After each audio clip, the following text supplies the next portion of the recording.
भयानक जंग से दुनिया पहले ही दहशत में है, लेकिन इस दहशत का दायरा और विकराल होने वाला है, क्योंकि इस वक्त दुनिया की दो बड़ी शक्तियां आमने सामने आ चुकी हैं, रूस और अमेरिका, डोनाल्ड ट्रंप और पुतिन। अमेरिका अपनी ताकत से रूस को दबाना चाहता है, लेकिन रूस पर ना तो किसी धमकी का असर है, न ही किसी प्रतिबंध को रूस अपने लिए चुनौती मान रहा है। जबकि ट्रंप की तरफ से साफ कर दिया गया है कि रूस को जो डेडलाइन दी गई है उसका काउंटडाउन शुरू हो चुका है। ये नई चेतावनी ट्रंप की तरफ से उस वक्त दी गई जब वो अपने प्लान में थे और रिपोर्टर की तरफ से उनसे सवाल किया गया, क्या जिस 10 से 12 दिन की समय सीमा का आपने दिया वो शुरू हो चुकी है? जवाब में ट्रंप की तरफ से जो कुछ कहा गया और जिस हाव भाव के साथ कहा गया वो दुनिया के कई देशों पर मंडराते एक नए खतरे की तरफ इशारा कर रहा है। अमेरिकी राष्ट्रपति ट्रंप का कहना है कि आज से 10 दिन बाद टैरिफ लगाएंगे और दूसरी चीजें करेंगे। मुझे नहीं पता कि इसका रूस पर असर होगा या नहीं, क्योंकि वो रूसी राष्ट्रपति व्लादिमीर पुतिन शायद युद्ध जारी रखना चाहता है, लेकिन हम टैरिफ लगाएंगे, जो भी चीजें टैरिफ के तहत आती हैं इसका असर हो सकता है या नहीं। जिस वक्त ट्रंप अपने जहाज में संवाददाताओं के सामने पुतिन को दिए गए अल्टीमेटम का काउंटडाउन शुरू कर चुके थे, उस वक्त यूक्रेन के आसमान में रूस के लड़ाकू विमान तबाही मचा रहे थे और ये कोई सामान्य सैन्य कार्रवाई नहीं थी। ये एक ऐसी कार्रवाई थी जिसमें निशाना बनी गर्भवती महिला, कैदी, डॉक्टर और बाजार में खरीदारी करने वाले। 19 जुलाई 2025 यानी ट्रंप की धमकी वाली रात को एक रक्त रंजित रात में बदल दिया गया। एक के बाद एक धमाकों से यूक्रेन दहल उठा। इस दौरान सबसे भयानक हमला हुआ जापोरिजिया के पास पेट्रोल कॉलोनी पर, जहां एक के बाद एक 4 रूसी ग्लाइड बम गिरे, जेल की इमारतें बिखर गई, 17 कैदी बम पर मारे गए। आधिकारिक बयान आया, इस स्ट्राइक में किसी सैन्य टारगेट पर कोई था, यानी रूस ने जानबूझकर कैदियों को निशाना बनाया। लेकिन रूस यही नहीं रुका, उसकी मिसाइलों और लड़ाकू विमानों ने अपनी दिशा बदली और अगला टारगेट था दिमित्रोव, जहां कामियांस्के इलाके का एक अस्पताल रूस के हमले में आ गया। इस हमले में 23 साल की गर्भवती महिला की मौत हो गई। महिला की पहचान प्रिया कोशियक के तौर पर हुई है। वो अपने पहले बच्चे को जन्म देने वाली थी, लेकिन मिसाइल ने उसे मां बनने से पहले मिटा दिया। इस हमले में 22 मेडिकल स्टाफ और मरीज भी घायल हुए। युद्ध अब सिर्फ बॉर्डर पर नहीं रहा, यह अब अस्पताल के वार्ड तक पहुंच चुका है। फिर हमला हुआ खार्किव के एक छोटे बाजार पर, जहां 5 लोगों की मौत हो गई। ओडिशा में एक बुजुर्ग महिला मारी गई। खेरसौन माइकोलाइव में दर्जनों घर तबाह कर दिए गए। कुल मिलाकर 27 नागरिकों की मौत और 40 से ज्यादा घायल। ये जनहानि के हिसाब से 2025 का सबसे बड़ा हमला बताया जा रहा है। यूक्रेन में रात भर सायरन बजते रहे, लेकिन मिसाइलों ने वक्त का लिहाज नहीं किया। यानी पुतिन ने अपने इरादे जाहिर कर दिए हैं और इस इरादे में कि रूस किसी भी कीमत पर किसी दबाव के आगे झुकने वाला नहीं है। खास बात यह है कि ट्रंप के अल्टीमेटम के बाद रूस यूक्रेन युद्ध में निशाने बदले जा चुके हैं। पहले टारगेट थे सैनिक थाने, हथियार डिपो और पावर प्लांट। अब टारगेट है अस्पताल, रिहायशी इमारतें और 29 जुलाई 2025 की रात यूक्रेन के जापोरिजिया इलाके में कॉलोनी को रूस ने अपनी मिसाइलों से नेस्तनाबूद कर दिया और इसे किसी चूक या गलती का नाम नहीं दिया जा सकता। ये हमला ढोल से किया गया था। ये टारगेटेड सिविलियन स्ट्राइक थी और इन भीषण धमाकों के पीछे रूस अमेरिका को ये बता रहा है कि उसकी बारूदी ताकत क्या है। अंतर्राष्ट्रीय सैन्य विशेषज्ञों का मानना है कि रूस अब यूक्रेन की सामाजिक संरचना को तोड़ने के लिए टारगेट चुन रहा है। जेल पर हमला उन बंद कैदियों पर जिनके पास ना तो हथियार है न ही बचने का साधन, जो दिखाता है कि क्रेमलिन अब यूक्रेन के खिलाफ डर और दहशत को हथियार बना चुका है।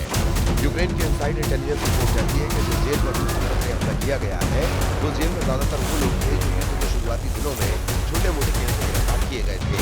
कुछ चोर, कुछ प्रदर्शनकारी, कुछ तो सिर्फ गलत जगह मौजूद होने के कारण जेल में थे। यानी ये युद्ध में नहीं थे, ये कानूनी रूप से संरक्षित थे। संयुक्त राष्ट्र मानवाधिकार आयोग ने एमनेस्टी इंटरनेशनल ने बयान जारी कर जवाब मांगा है, लेकिन पुतिन की तरफ से अब तक कोई रिएक्शन नहीं आया है और ये कुछ बहुत कुछ कहती है। इस हमले के पीछे एक संदेश भी छुपा हो सकता है।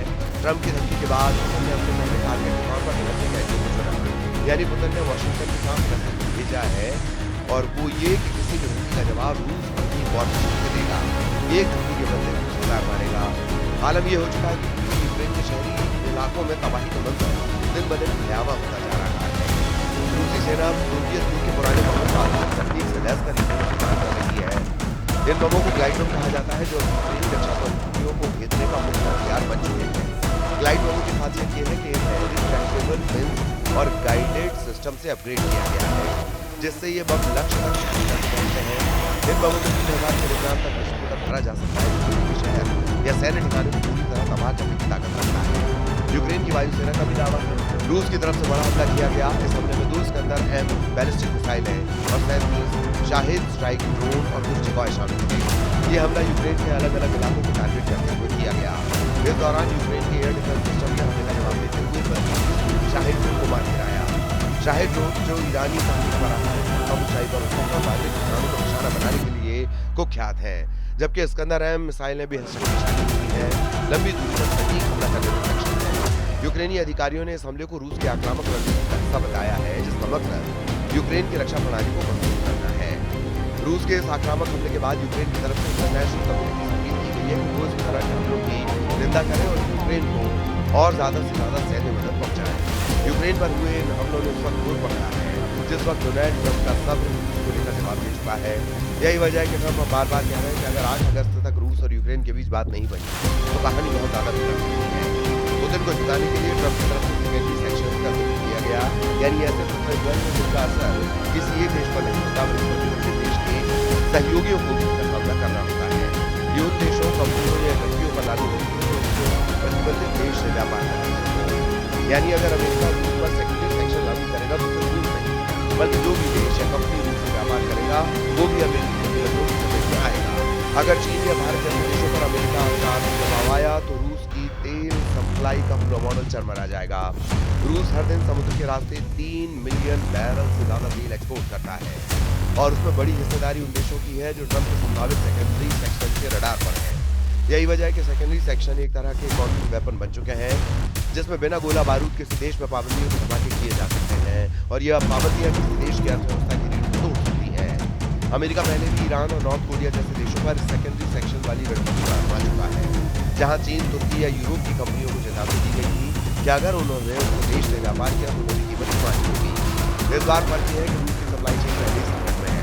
यूरोपियन यूनियन और अमेरिका की बड़ी कंपनियों ने किनारा कर दिया है, लेकिन चीन, ईरान और सेंट्रल एशियाई देश अब भी रूस को हथियार, ड्रोन और इलेक्ट्रॉनिक पार्ट्स की आपूर्ति कर रहे हैं। ऐसे में अगर ट्रंप ने सेकेंडरी सेक्शन लागू कर दिए तो चीन पर इसका खास असर हो सकता है क्योंकि उसकी कई टेक कंपनियां अब भी अमेरिकी मार्केट में डॉलर पर निर्भर हैं। इसलिए ट्रंप का ये बयान "we will do secondary section" सिर्फ एक चेतावनी नहीं बल्कि एक रणनीतिक युद्ध है।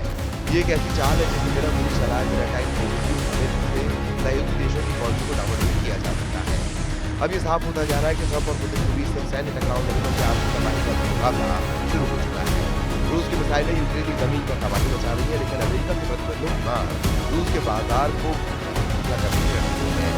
ट्रंप इस वक्त 10 दिन की नीति, एक तरफ चेतावनी, दूसरी तरफ सेकेंडरी सेक्शन का शिकंजा। जो देश आज रूस से व्यापार कर रहे हैं वो कल अमेरिकी प्रतिबंधों पर आधार पर होगी। यह अब केवल रूस और अमेरिका की लड़ाई नहीं है, ये सिस्टम का चोट है जिससे दुनिया का ग्लोबल ट्रेड चलता है। डॉलर पर आधारित जहां एक झटका किसी देश की पूरी अर्थव्यवस्था को हिला सकता है और अगर ऐसा हुआ तो ये लड़ाई कूटनीतिक चालों से इतना ऊपर निकलने वाली लपट उस महायुद्ध को जन्म देगी जिसकी जद में पूरा विश्व आ सकता है।